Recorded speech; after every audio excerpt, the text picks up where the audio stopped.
원래 목회자가 설교하기 제일 힘든 것이 가족 앞에서 하는 겁니다. 근데 오늘 오신 우리 선한향립교회 손님들은 사실 저에게 가족 같은 분들입니다. 제가 1981년부터 향림교회에 출석하기 시작했는데요.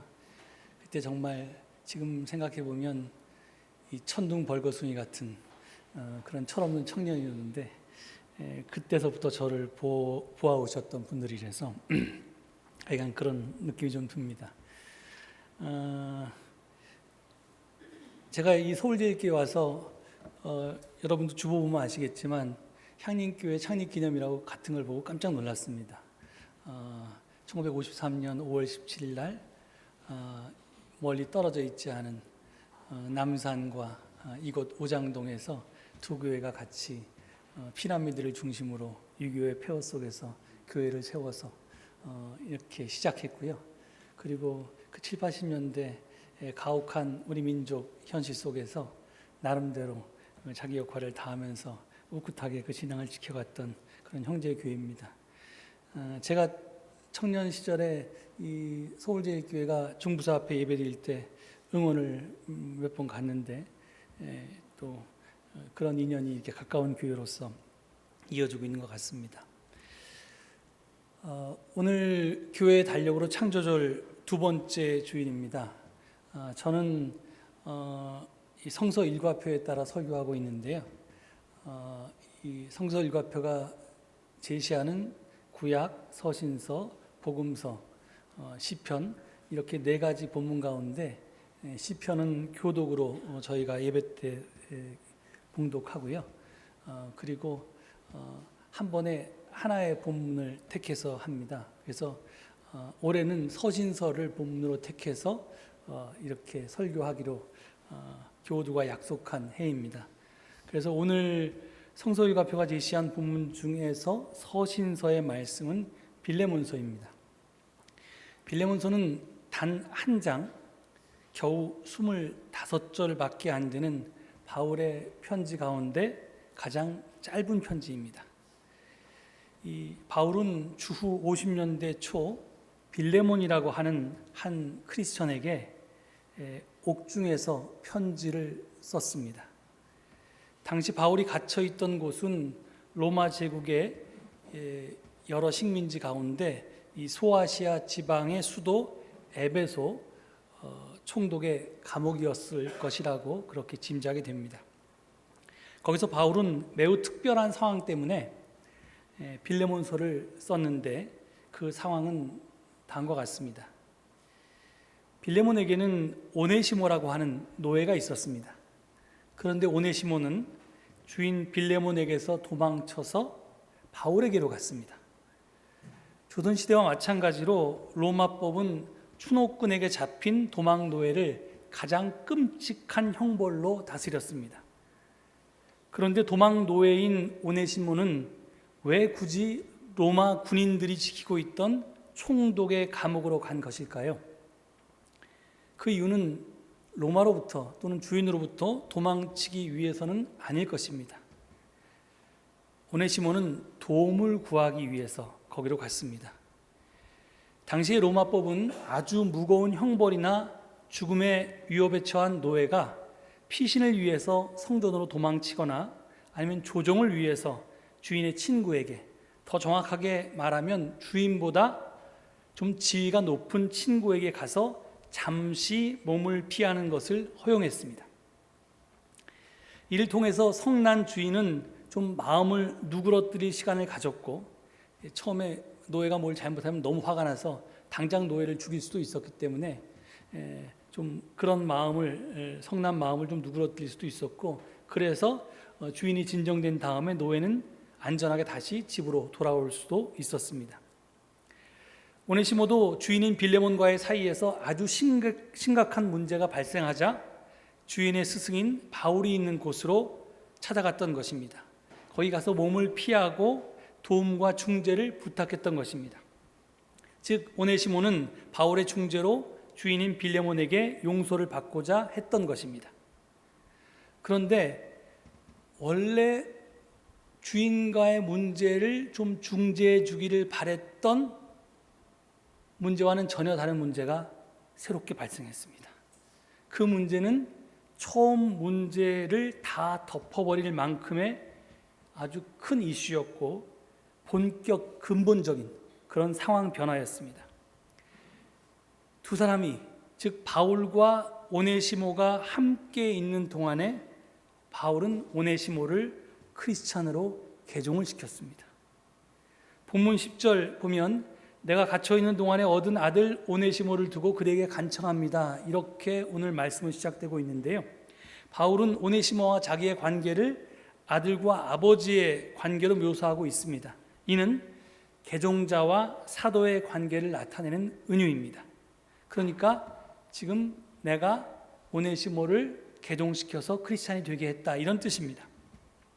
이제 오네시모는 더는 이방인 노예가 아닙니다. 그는 크리스찬 노예입니다. 문제는 빌레몬 역시 크리스찬이라는 것입니다. 그 결과 빌레몬과 오네시모 사이에는 크리스천 주인이 크리스천 노예를 소유할 수 있는가라고 하는 문제가 불거지게 되었습니다. 바울은 갈라디아서 3장 26절 이하에서 이렇게 선언했습니다. 여러분은 모두 그 믿음으로 말미암아 그리스도 예수 안에서 하나님의 자녀들입니다. 여러분은 모두 세례를 받아 그리스도와 하나가 되고 그리스도를 옷으로 입은 사람들이기 때문입니다. 유대 사람도 그리스 사람도 없으며 종도 자유인도 없으며 남자와 여자가 없습니다.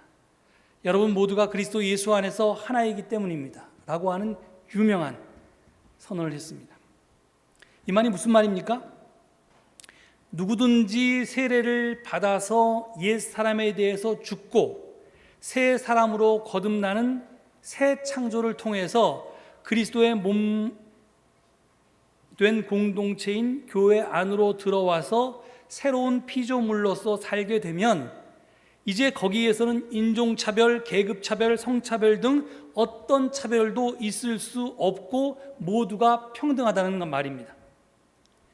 즉 오네시모가 크리스찬이 된 이상 빌레몬을 비롯한 그가 속한 교회 공동체는 그를 이방인 노예로가 아니라 사랑받는 형제로 대해야 한다는 것입니다. 이 문제를 매듭짓기 위해서 바울은 한 통의 편지를 써서 오네시모의 손에 직접 들려서 그의 주인인 빌레몬에게 돌려보냈던 것입니다. 바울이 참 얄궂지 않습니까? 돌아온 오네시모가 들고 온 바울의 편지를 읽고 과연 빌레몬의 심정은 어땠을까요? 우리는 종 오네시모가 주인 빌레몬에게 무슨 잘못을 저질렀는지 알지 못합니다. 하지만 당장 눈앞에서 도망치지 않으면 안 될 만큼 주인의 심기를 크게 건드린 일이었음은 분명히 압니다. 바울에게 도망가 있는 동안 빌레몬의 화가 좀 누그러져서 오네시모를 용서할 마음이 생겼을지도 모르겠습니다. 그런데 바울의 요구는 큰 잘못을 저지른 종을 단지 용서하라는 것이 아니었습니다. 큰 잘못을 저지른 종을 용서하는 것을 훨씬 넘어서 그를 해방시켜 자유인이 되게 하고 나아가 그를 교회 공동체의 형제로 받아들이라는 것이었습니다. 여러분이라면 바울의 이 요구에 어떻게 하시겠습니까? 차라리 크리스천 되기를 포기하는 편이 몸과 마음이 더 편하겠다고 생각하는 사람도 있을 것입니다. 여러분은 크리스천이 제일 좋아하는 성경 구절이 뭐라고 생각하십니까? 여러분들 이것저것 많이 되실 텐데요. 제 생각에는 겉으로는 몰라도 속으로는 아마 우리 모두가 마가복음 14장 30절을 좋아하지 않나 이렇게 생각합니다. 거기 보면 마음은 원이로되 육신이 약하도다 이렇게 쓰여 있습니다. 이 진보 보수할 것 없이 많은 크리스천은, 아니 사람들 대부분은 말과 행동, 생각과 생활, 믿음과 삶이 일치하지 못하기도 하고 일치하지 않기도 합니다. 간혹 일치하는 사람이 있는데요. 그런 경우는 아주 대단한 성인이거나 아니면 육신이 원하는 것을 마음도 원하는 사람입니다. 내가 본능대로 사는 사람은 그걸 원한다면 내가 마음이 원하는 것에 육신이 약하지 않고 그걸 육도 그 마음 따라 살면 되니까요. 그런데 이런 사람을 우리는 솔직한 사람이라고 말하지 않습니다. 짐승 같은 사람이라고 얘기하고요. 파렴치한 사람이라고 그렇게 부릅니다. 우리가 무릇 사람이라면 짐승들과는 달리 육신이 구하는 욕망을 넘어서 하늘의 명, 천명이라고 하죠. 이 하늘의 명이나 또는 하나님의 뜻, 소명이라고 합니다. 이 소명을 추구하며 살아야 하지 않겠습니까? 따라서 우리가 신앙인이라면 자신의 말과 행동, 생각과 생활, 믿음과 삶이 일치하지 않거나 일치하지 못함을 당연하게 여기지 않고 그 간격을 솔직하게 인정하되 동시에 그것을 좁히기 위해서 끊임없이 최선의 노력을 기울여야 할 것입니다. 그렇게 하고도 모자란 부분이 당연히 있을 텐데 그 모자란 부분은 하나님의 은총에 맡겨야 할 것입니다. 근데 아무튼 지금 빌레몬은 노예라고 하는 자신의 재산, 자신의 큰 이익을 포기해야 할 처지에 놓여 있습니다.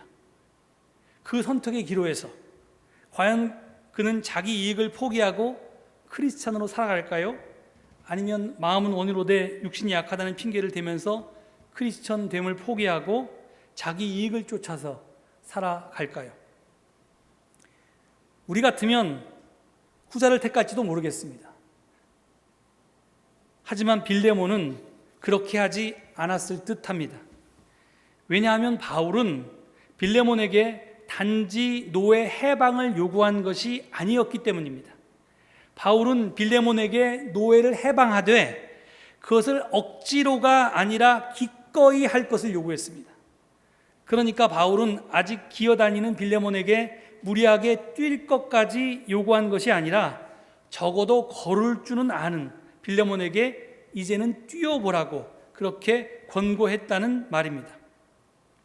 즉 바울은 빌레몬이 크리스천으로서 노예 해방을 할 것을 확신했고 그건 당연한 건데 안 할 리가 없는데 자기가 아는 빌레몬은 단지 그것을 억지로 할 것이 아니라 기꺼이 할 것을 훈련하기 위해서 빌레몬에게 오네시모를 직접 보냈던 것입니다.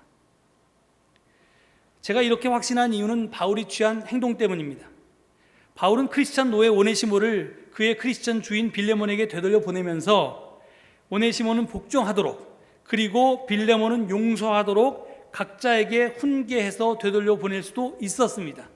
하지만 바울은 그렇게 하지 않았습니다. 바울이 그런 말을 한 적도 있는데 이런 기억이 여러분에게 있으신 분은 아마 에베소서나 골로새서 또는 디모데 전후서나 디도서를에서 이런 비슷한 구절을 읽으셨을 겁니다. 그런데 그 편지들은 바울이 쓴 것이 아닙니다. 달리 말하면 진짜 바울이 아니라 바울의 이름을 빌려서 쓴 가짜 바울이 한 이야기입니다. 그러니까 우리는 진짜 바울의 이야기에 귀를 기울여야 하는데 진짜 바울은 지금 그렇게 하지 않았다는 겁니다. 오네시모는 종은 주인에게 복종하고 주인은 종을 선대하라 이렇게 얘기하지 않았다는 겁니다. 그냥 오네시모를 빌레몬에게 보내면서 그를 해방시켜서 자인이 되게 하고 형제로 대하라 이렇게 얘기했습니다. 또 바울은 빌레몬에게 내가 지금 감옥에 갇혀 있으니 제 발로 찾아온 오네시모에게 네가 나를 옥바라지해도 지금 부족할 판인데 지금 너의 종인 오네시모가 나에게 제 발로 찾아왔으니 이제 감옥에 있는 나를 돌보도록 오네시모가 여기 남아있도록 하면 어떻겠느냐 이렇게 요청한 다음에 자신에게 달라고 이렇게 이야기한 다음에 바울 자신이 그를 해방했을 수도 있었습니다. 그런데 바울은 그렇게도 하지 않았습니다. 바울은 오네시모를 빌레몬에게 되돌려 보냄으로써 빌레몬 자신이 세례받을 당시의 결단으로서 자기 스스로 그때 고백했던 크리스찬의 의무로서 자발적으로 오네시모를 해방하도록 요구했던 것입니다. 그 이유는 크리스천 주인은 크리스천 노예를 소유할 수 없기 때문입니다. 그리고 그리스도 안에서 누구나 평등하며 불평등할 수 없기 때문입니다. 아까 제가 읽었던 누구든지 예수 안에 있으면 새로운 피조물이고, 그리고 세례를 받고 교회의 일원이 된 사람은 거기에는 유대 사람도 그리스 사람도 종도 자유인도 남자도 여자도 구별이 있어서는 안 되기 때문입니다. 이게 세례를 받고 교회 안에 들어온 사람들이 반드시 지켜야 할 그런 맹세 같은 것이었습니다. 그러니까 노예 해방은 빌레몬을 비롯한 모든 크리스천이 지킬 의무라는 것이 바울의 입장입니다. 하지만 바울은 외적인 의무로서가 아니라 자발적인 헌신으로 그렇게 하기를 바랬습니다. 그래서 오네시모를 빌레몬에게 보냈던 것입니다. 즉 오네시모의 해방은 바울의 요구에 따른 그런 빌레몬의 행함이 아니라 빌레몬의 신앙에 따른 행함이 되어야 했던 것입니다. 달리 말하면 외적 의무로서가 아니라 내적 사랑으로 그렇게 한다고 바울은 빌레몬을 설득했던 것입니다.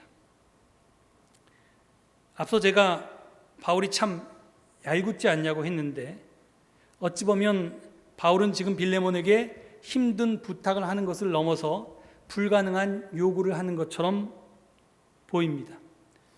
그렇습니다. 사람은 본능적으로 이기적입니다. 그래서 손해를 보고 불이익이 되는 일을 기꺼이 한다는 것은 가능하지 않습니다. 하지만 사람은 때때로 이기적인 자기를 초월해서 이타적이 되기도 합니다. 그게 언제냐? 기독교적으로 표현하면 성령을 받았을 때, 은혜를 체험했을 때 그렇게 됩니다. 나는 불가능하지만 하나님은 가능합니다. 나는 못하지만 성령님이 그렇게 하도록 하십니다. 내가 내 삶의 주인이 아니라 하나님이 내 삶의 주인이 될 때, 예수 그리스도가 나를 주장하고 성령님이 나를 이끄실 때 불가능은 비로소 가능해집니다. 그래서 사도 바울은 갈라디아서 2장 20절에서 이제 살고 있는 것은 내가 아닙니다. 그리스도께서 내 안에 살고 계십니다 라고 고백했던 것입니다. 이제 세례를 받고 그리스도인이 된다고 하는 것은 이제 나는 죽고 내 안에 그리스도가 사는 길을 택하는 거기 때문에 나는 할 수 없지만 교회 안에 속한 새로 태어난 새로운 창조물인 새로운 피조물인 나는 가능해진다는 것입니다.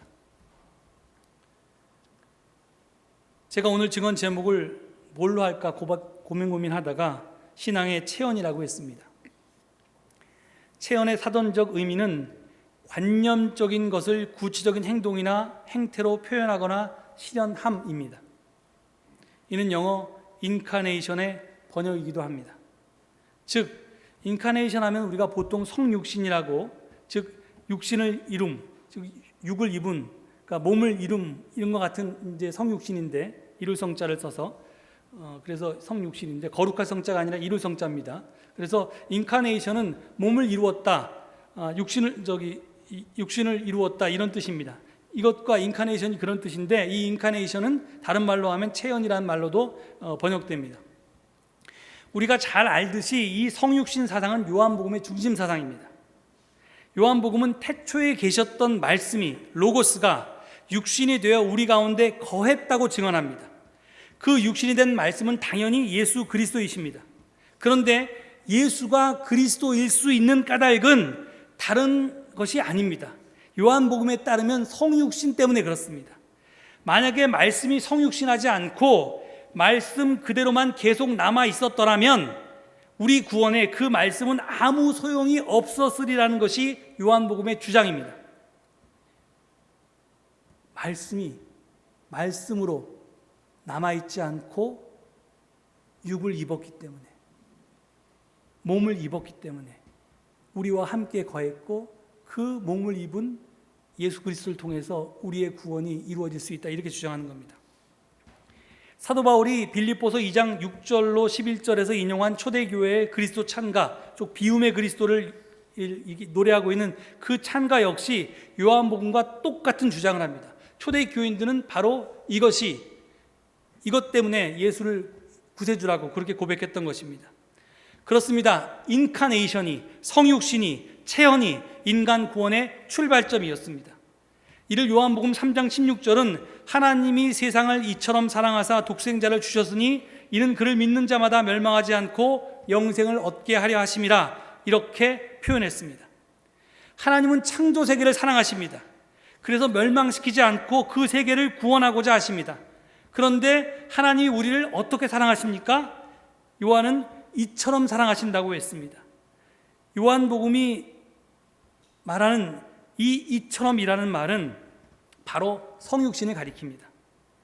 하나님은 말씀이 육신이 되실 만큼 말씀이 육신이 되시는 방식으로 우리를 사랑하십니다. 그렇습니다. 하나님 사랑의 실현이 바로 성육신입니다. 성육신 없는 사랑은 관념에 불과합니다. 생각이라고 하는 것은, 우리의 생각이라고 하는 것은, 관념이라고 하는 것은 마치 가상현실과 같아서 결코 우리를 변화시키지 못합니다. 여러분, 요즘 우리가 사진을 찍을 때, 예를 들어서 여러분이 어떤 관광지에 놀러 가서 사진을 찍으면 그냥 인물이 하얀 배경에다 놓고 이렇게 사진이 찍으면 그 뒤에 카리브해가 깔리기도 하고 뉴욕이 깔리기도 하고 북극이 깔리기도 하고 이렇게 뒤에 백그라운드로 배경으로 여러 가지가 깔립니다. 그런데 그 배경, 이 가상현실은 바로 그런 배경인데요. 그 가상현실 때문에 우리가 추위를 느끼거나 내가 카리브해에 있으니까, 아니면 내가 남극에 있으니까 춥다, 더위를 느끼거나, 아까 카리브해에 있으니까, 또는 남극에 있으니까 춥다라는 이런 추위와 더위를 느끼게 하지 못합니다. 가상현실은 우리를 변화시킬 수 없습니다. 생각이 몸을 입을 때 우리는 비로소 변화될 수 있는 것입니다. 크리스천은 몸을 입은 하나님의 사랑 덕분에 구원을 얻게 되었습니다. 성육신 덕분에 구원을 얻게 되었습니다. 그렇다면 크리스찬들 역시 자기의 사랑을 체험하는 것으로서 자기가 받은 사랑의 빛을 남에게 되갚아야 하지 않겠습니까? 바울은 빌레몬에게 바로 이것을 요구했던 것입니다.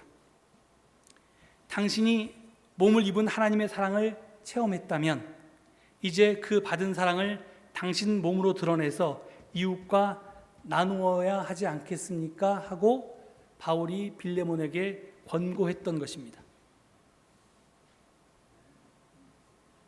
이게 그냥 권고만 듣는다고 저절로 되는 건 아닙니다. 앞서 말했듯이 우리가 성령을 받으면, 은혜를 체험하면 그때 가능해집니다. 그런데 성령을 체험한다, 은혜를 받는다, 이게 대단한 게 아닙니다. 여러분, 말에는 참말이 있고 거짓말이 있습니다. 또 빈말도 있습니다. 그냥 아파본 사람은요, 아주 크게 아파본 사람은요, 내가 지금 누리고 있는 건강이 당연한 것이 아니라 하나님의 은총임을 깨닫게 됩니다. 그래서 바울이 범사에 감사하라고 했을 때 왜 범사에 감사해야 되는지 비로소 알게 됩니다. 우리 그리스도인들이 기도할 때 죽을 수밖에 없는 죄인을 구원해 주신 하나님께 감사드립니다, 이런 말을 정말 많이 사용하는데, 이 말이 빈말이 아니라, 거짓말이 아니라, 상투적인 표현이 아니라 진짜 이 고백이 나의 삶에서 우러나온 고백이면 그 고백을 하는 사람은 성령 받은 사람이고 은혜를 체험한 사람입니다. 그렇게 성령 받고 은혜를 받으면 그 말이 진짜 나의 삶의 고백이 될 때 그런 사람은 선한 일을 마지못해서 하는 게 아니라 기꺼이 자진해서 하게 됩니다. 오늘 바울은 빌레몬에게 했던 것처럼 우리에게 당부하고 있습니다. 당신이 받은 은혜를, 당신의 신앙을 체험하라고 말입니다. 이 당부에 자진해서 기꺼이 몸으로, 삶으로 응답할 수 있는 우리 모두가 되기를 간절히 축원드립니다. 이 말씀 생각하시면서 잠시 침묵 기도 드리시겠습니다.